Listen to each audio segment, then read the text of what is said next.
Hi everyone, welcome back to my channel. Today I'm going to be filming a video and hopefully getting this up really quickly, but essentially, if you didn't know, I resat my UCAT exam on the 28th of August and I managed to get a pretty good score. So I'm going to be giving you any advice that I can, especially because last year I got a pretty average score, so telling you about how I managed to improve my score this year. I just wanted to quickly add that I did actually make a video talking about my experience after my exam the first time, and it'll be linked, and also I have a whole playlist called Road to Med, and that's where I've been recording my whole journey applying to medical school, so please go and check it out if you're interested in the whole application and that kind of stuff. So because I think this is going to be quite a long video, I'll have timestamps in the bottom and I'm just going to quickly run over what I'm going to be talking about. So firstly, I'm going to tell you my results I got last year and this year. I'm going to talk about the experience of sitting in the test centre versus sitting at home, because I sat in the test centre last year and this year I sat at home, so I'm going to talk about how they're different, what to expect, what it's like. Then I'm going to talk about how much I revised, how I structured my revision, what resources I used, and then I'm going to go through each section and talk about a few little tips for each section. But I'm not going to be explaining what the UCAT is.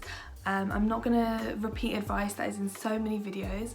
I'm going to link down below videos that I personally found very useful and used this year, so go and check them out. And if you want to know what the UCAT is or anything like that, then please just have a search on YouTube and you'll find another video, because it'll just be too long if I explain it in this video. And I'm going to be using the abbreviations QR for quantitative reasoning, VR for verbal reasoning, AR for abstract reasoning, DM for decision making, and SJT for situational judgment test, just to get that out of the way in case it is confusing at all. And also, it is now called the UCAT exam, not the UCAT. They renamed it last year because it can now be sat in Australia and New Zealand, I believe. Also, there are subtitles in this video. I'm slowly going through and adding manual subtitles to all my videos, because sometimes even when I watch my own videos back, I don't understand what I'm saying.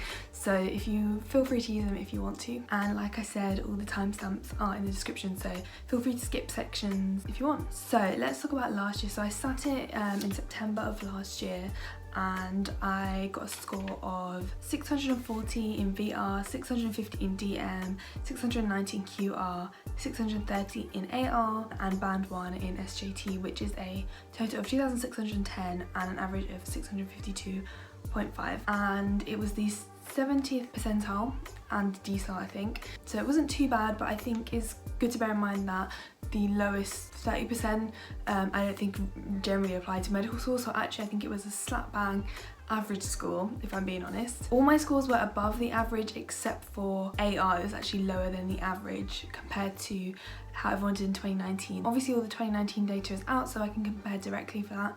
The 2020 data is not out yet. I don't think it'll be out till November, or when testing ends, which I think is end of October. But this year I managed to get 650 in VR, 800 in DM, 800 in QR, 817 AR, and band 1 in SJT, which is a total of 3,120 and an average of 680. And when I had a look at 2019 score, and the top 10% was 2,800, so I'm really hoping this score is ideally in the top 10% and the top 5%. So before I go into tips, I'm just going to explain what it's like in the test centre. So if you have sat your theory test, it'll be very similar to that. You go in and you're sat in a room with all these booths. You get headphones, there's no sound, but I remember wearing the headphones just to distract from all the noise. It's on a proper monitor, you have a mouse, and you have a big keyboard which has the keypad on the side. You pretty much sit for 2 hours, I feel like it goes pretty quick, and then as soon as you leave the room you get your result printed out. Obviously online it's a bit different, so first of all you have to run a systems test to test your microphone, your camera, and your network, like your network connection. Then you sort of wait for a bit, and then I had to take photos of each corner of my room because I sat in this room. I also cleared my desk of anything, made sure I didn't have anything around me, any notes or anything like that. Then I actually got a call from someone. I could see myself on the screen but I couldn't see them, but this lady called me and she said, can you show your whiteboard to the camera? So I showed both sides. Can you show your eraser? Can you show your pen? So I did that. She was like, can you check the details are correct? So I checked, and basically at the top of the screen there's like a bar and it has like a code, which is like your personal code for you taking the test. I could see myself, and then there was like a chat option where I'm guessing you could talk to the proctor or the basically like an invigilator. Then she was like, good luck, bye, and then she actually called me back straight after and she said, I just want to check are you wearing a watch? And I actually had my Fitbit on. I was like, oh yeah, I've completely forgot. So I put that away, and then I put that on my bed, and I also had my phone on my bed, and I didn't put it on airplane mode because they can actually call you, so I just put it on silent. And the program, when it's on your laptop, it does completely doesn't allow you to go on anything else on your laptop. So for the online test, I was practicing and I used a Bluetooth mouse, this is allowed, and I had a Bluetooth keyboard. On Medify and on the UCAT website last year, I had no issues with using the shortcut on Medify and on the UCAT website.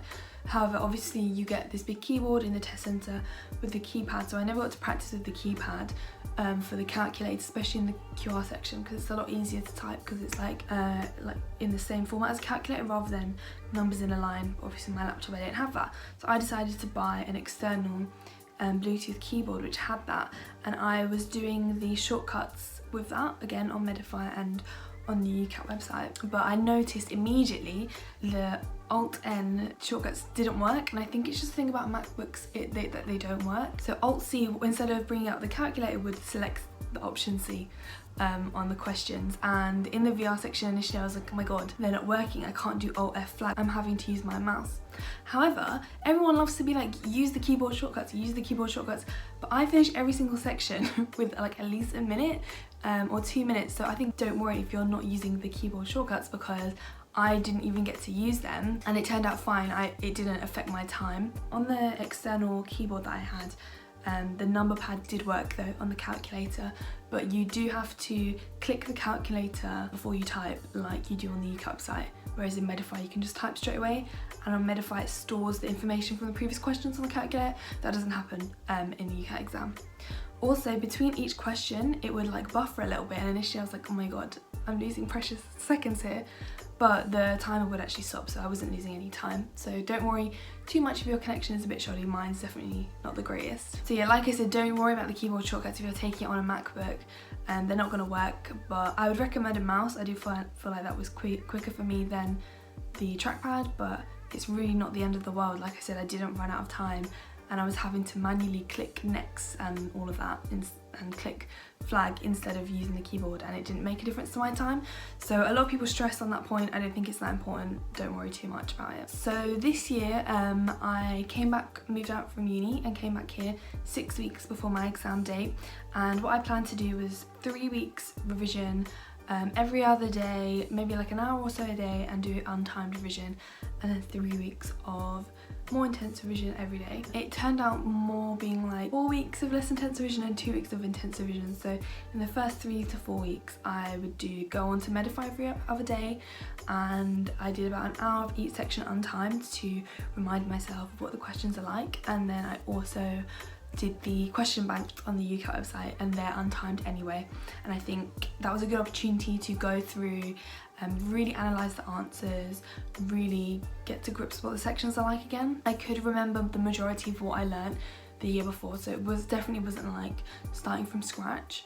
I didn't spend much time watching videos this year, and like I said, there were 2 that I think are useful and that I've linked down below that influenced my decision to focus on untimed questions before, instead of jumping into timed questions for sections like decision making. I think this is super important as well, and I would definitely recommend going through untimed and just figuring out how to answer the questions. And I think as well this really helped me for QR section this year. Last year I found QR really hard. I always ran out of time.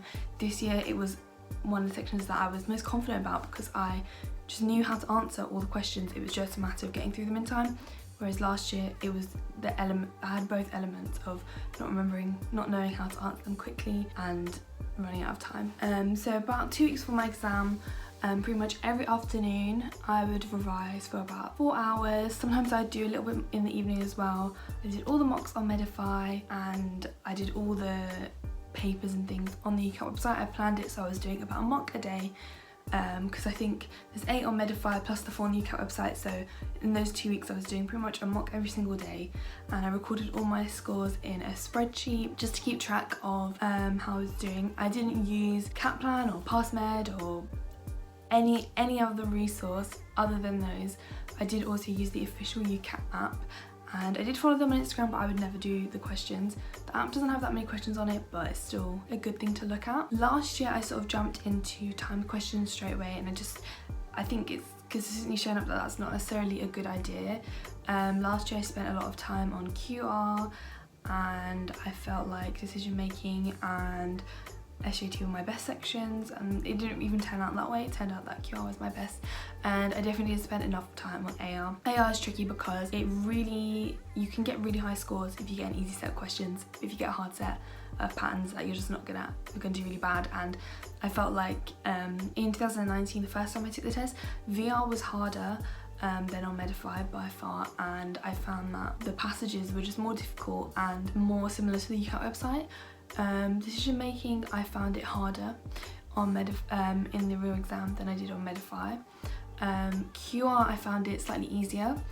Definitely easier than on the UCAT website. It's really difficult on the UCAT website, and the data is displayed quite differently. It's displayed more like on Medify in the real exam, and AR I found way harder than on Medify. The SJT was pretty much exactly the same. The annoying thing about SJT on the UCAT website is that the explanations are really crap for why things are important instead of very important, or why things are completely inappropriate instead of inappropriate but not awful, for example.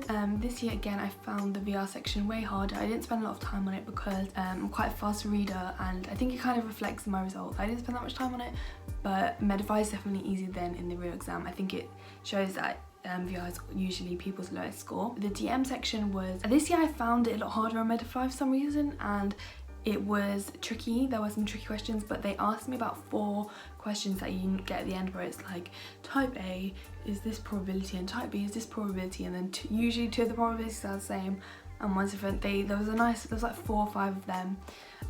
The opinion questions were not super easy, but not super difficult. The yes/no questions I found way easier in the actual exam than the ones on Medify. You know, the ones where it's yes/no. But the ones where it's like matching people and, you know, which person had which ice cream or whatever, I found those really easy on Medify. Like, I didn't struggle with those at all, but I definitely found the ones in the real exam were really difficult. The QR section was pretty decent, but again, I'll get onto my specific tips for that. It wasn't, I don't know if I'd say it was easier than Medify, but definitely easier than the actual UCAT.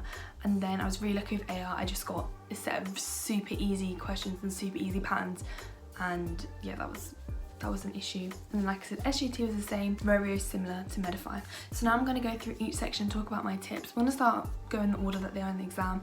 Obviously with QR I didn't get a crazy high score, so with QR, like, what I usually do is do the true/false questions first, and then flag with the other questions I'm going, come back to them. I started off where with the true/false questions I would read the question first and then look at the passage, and then with the other questions where they were like, which is the best sentence, or which is not true, or which is true. A lot of people say read the passage first. I personally just find it so hard to read those passages with nothing in mind. Like, I would daydream, I would find it hard to focus, and then I would go and read the question, and then I have to basically read it again. So I would say for me that reading the question first, even in those cases, is better. I think it's quite a good idea to sort of try and figure out what each paragraph is saying, so when after the first question you can easily search for things. So for example, if there's telling you about some war, the first bit might be a summary of the war, then it might be what led to the war, then it might be what happened during the war, and then it'll be what happened after the war. That's how the paragraphs will be split, and then that can help you to easily search for information in the text. Say that in the actual exam though, they don't just have these factual passages like on Medify, they also have these weird little stories or instructions, and I find them, like, they kind of throw me off and I find them a bit confusing, to be honest. Yeah, I can't think of much else to say for VR. It is just a really tough section, and it's the first one, so I think your nerves and like are more heightened for it. One thing I would say for VR is read the question carefully. I was so often caught out when it would be like, which one of these is not false, and I would read the first one and be like, that's false, and then click it and not realise it was saying which one of these are not false. So just read the question really carefully, and don't be afraid to use a calculator if it wants you to do a little bit of maths. Why waste time? For the decision making section, the yes/no ones, I just practice them quite a lot. I would say look out for when it says things like it's like, these are the children in a school. and then it's telling you about these conditions for these children in school, and you know, this person likes this person's like that, whatever. And then in the options that you have to say if the conclusion follows, it'll be like all children. That used to slip me up all the time because it would say, I wouldn't realise that it said all children, it wouldn't, you can't extrapolate the information. For the opinion questions in decision making, just make sure your answer addresses all of the question. That's normally the easiest way to find the answer. So if it's like, should schools ban fizzy drinks to tackle obesity, your answer has to reference schools, it has to reference banning, and it has to reference obesity. If it doesn't address one of those, it's probably not the right answer. So just, you got to make sure that it addresses all the parts of the question. For the ones where you're connecting things up, I used to use my whiteboard. I used to just put like the names on one side and then like the options, and then draw lines between them and figure things out like that. Probably not the best method. I know Medify sometimes use tables. For example, on the ones where it's like there were 8 more cars than trucks, 6 out of the 14 trucks were red, I would use tables for those ones. For the ones that were like the circles and the shapes, I used to use A, B, C, D and stuff like that. Really confusing. And then I noticed on the UCAT, one of the answers, they use numbers, and that is a really good way. So instead of you know, turning the shapes into numbers, it's super easy because then you're just doing basic maths. So I'd recommend doing that method. What other types of questions? The probability ones, I actually found the videos on Medify useful, because sometimes when I'd read the explanations I'd be really confused, but now there are video explanations for a lot of the questions on Medify, so take the time to understand them. They're easy marks, they're not difficult once you understand what's going on. I used to find them so confusing at the start, but they really don't have to be. Same with the Venn diagrams. With the multiple choice, start from the bottom up because it's hardly ever the first answer. So I would normally start from the bottom and work up. It's usually the third or the fourth answer as well. So if you're guessing, don't guess the first one for the Venn diagram questions, because they want you to do every single step and not just do the first one and then no. And for the one, sometimes it's like, which Venn diagram represents this? Draw your own Venn diagram and then just compare it, trying to think what else. Sometimes from just one piece of information, you could figure out what the answer was. You didn't need to look at every piece of information. Sometimes it would be like all 3, the 7 people picked all 3 options. So you can cancel some options out straight away, which one has 7 in all 3. And then it will say, and this was double this. And then you don't need to figure out everything else, you can just work it out from there. Yeah, so with decision making I spent a lot of time practicing that because there's a lot of different types of questions. Okay, with QR, one thing I noticed on Medify in the question banks, the answer is more often the top or the bottom answer. I don't know why this is a thing. So when you're guessing, I think I usually would always guess the bottom answer or like the highest value, for example. When you're looking, if the numbers are all really different, you can probably do a bit of rounding and guess. If the numbers are all quite similar, then don't round or guess because you won't know what the answer is. Using the calculator, like I said, I prefer the number pad. You know, feel comfortable with converting between decimals and things like that. When you're calculating a percentage, say it's 15 over 72, you don't need to do the times 100 bit, there's no point, it's a waste of time. This might sound obvious, but I don't know, in case you do it. But even say when you've got populations of 50 million and whatever, just use 50 or even 5. This can be useful for whenever there's big numbers, because typing in all those zeros, it takes a lot of time. People say like learn these little tricks. I really guess it depends on your own confidence in maths. I got an A star in GCSE maths, so learning these things weren't too difficult for me. I think the most important thing is knowing what to do. If you look at a question and you don't know what to do, you guess it, because what wastes time is not knowing what to do. I make a lot of mistakes all the time, but I usually could read a question and I knew exactly what I had to do. If it was an average or adding things up, I was like, I'm going to do this question because that really doesn't take a lot of time. Percentage differences, you've got to learn that as well. I would always write speed as distance over time because I couldn't think of that in my head. I had to see it written down. They usually give you conversions, but it's good to be confident with them as well. 1 mile is 1.6 kilometers. I think it's just about doing things in as little steps as possible. A lot of people say don't use the calculator, do mental maths. I personally would not say I agree with that for myself, because me trying to add those numbers in my head or like on the whiteboard is going to just take me a ridiculously long amount of time. But sometimes the last step, which is a divide by 4 something, you don't need to type that in your calculator if you can easily do that in your head, for example. Yeah, if something had more than say 4 steps, flag it and come back to it, because why am I going to do a question that's 4 steps when the next question is like, which is the mode value, and you look at a table and you just pick the one that's the easiest Do you know what I mean? So yeah, this is probably the most important section for triaging questions. For AR, probably my biggest tip, because obviously there's the scans method and all of that. My biggest tip, when you're marking your work, look through every single question. Don't just look through the questions you got wrong. And to be fair, you can say this about the whole UCAT. You do a lot of guessing and it's easy to just look at your incorrect answers. Don't. Look at every single answer. Look at ones that you weren't sure about. So go through, say you guessed correctly, but what is the actual reasoning behind the question? It takes a lot of time, but honestly, looking through the tests, the mocks, the practice questions properly and looking through the answers is really, really, really important. It's something I did not do enough the first time. I'd only look at questions I got incorrect. But with AR, you might not get the whole pattern, but you can still guess correctly. So look at what the actual pattern is. Often I could tell things had two things going on. If you can just identify one of them, that's probably enough. Like in my actual exam, there was pretty much just one pattern. So for example, this one has 3 squares, this one has 3 triangles.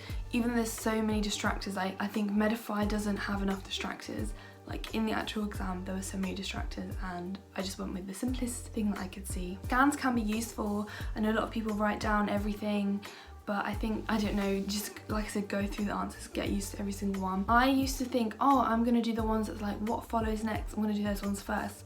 But actually those ones take up more time than if you're to look at the 2 sets, figure out the pattern, and then quickly like go through. Even if you can only identify a pattern in one set, like you'll get 2 or 3 questions, and sometimes the neithers are quite easy to pick out, so even if you can't figure out the actual pattern. So I think spending time on those questions is probably better than spending time on what comes next, even though those ones are a bit easier. Okay, and for the SJT section, again, this is one where even I'd guess I would look at the reasoning behind every answer, even if I guessed it right. Some things are obvious, like confidentiality, autonomy and lying and things. They come up all the time and they're quite easy to spot, but some things are confusing and sometimes I wouldn't agree with the reasoning even, but you've got to learn what their reasoning is so you can replicate it.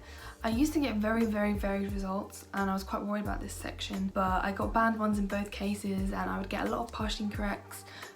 So just try and make sure you're on the right general side of things. There are also question types they don't have on Medify. So if you do the mocks on the UCAT website, then you'll get exposed to them, but I don't think they're too hard. I think they're quite, they're no harder than the other questions, so the reasoning is the same behind them. The thing I would struggle with SGT is obviously you have a lot of time to do it, you don't have that time pressure. So I would daydream, I wouldn't focus properly when I would be reading the text, but always check like who is it saying, who needs to consider what. Sometimes there's little nuggets of information which can affect the decisions that you make. You can read the GMC guide, but honestly, I'm gonna just be honest, right? It didn't help me. I didn't read it this time around because it was no use to me the first time around. Maybe I've had a bit more like work experience, something that helped, but I think you just doing a few questions, you can get the vibe of what things are really, really, really important and come up a lot. Basically, don't lie, people have autonomy, be honest, you know, be confidential. Those things come up all the time and the answers are nearly always the same. And usually don't report someone straight away. Maybe if they're drinking alcohol, you would report them. But you know, minor things, there's no point reporting things. It would escalate the situation. So that's all I can think of for now. I hope there was some useful things that maybe you haven't seen in other videos. Yeah, you definitely don't worry too much about the keyboard shortcut. I think it is about consistent practice, you know, every afternoon, for example. But you know, I was having good early nights. I was lying in, I was having a fun time. I was doing other things that I needed to do. But it was that sort of 2-week period I had where I was revising every day that I think made a good difference. Whereas last year I would do like a day, all day of work, and then I would go out and then I would do a little bit and then I would have a really intense day, and then towards the end I was doing too much per day because I left it too late and I pushed my UCAT back. Just be prepared and be organised, and 2 weeks you can make a big difference for sure. And try and be positive, because one of my friends took the exam a few days before me and she just said I had a positive outlook, and I think it really helped. And I think it's very hard the first time you take it when it's so uncertain and it's just different, but just be positive and think, you know what, you can do this and you can get a high score. And if you don't, then take your out and retake it, because you'll probably do a lot better on your second time. And a year seems like a long time away, but do you know how quickly it's come around? I just need to write my personal statement and get confirmation of my reference, but I'm applying to King's, Queen Mary, Birmingham and Southampton graduate entry medicine, and I'll be sending my application off very, very soon, and I hope my score is high enough for those universities. Obviously scores might be a bit high this year, but who knows what it'll be like. But yeah, I wish you guys luck. If you have any comments, questions, please leave them down below and I will respond to them as best as I can. But so much of it is about assessing your own strengths and weaknesses and working on your own areas. Like I said, QR for me, the math side wasn't that hard, it was just the timing, but if you do struggle with that, put the effort in, put the time in, like I did with decision making, for example. I struggled a lot of those questions, the probability ones. So I'm gonna leave the video there. Hopefully this isn't too long and I've managed to say everything, but yeah, hope you enjoyed this video. Give it a like and subscribe and I'll see you next time. Bye.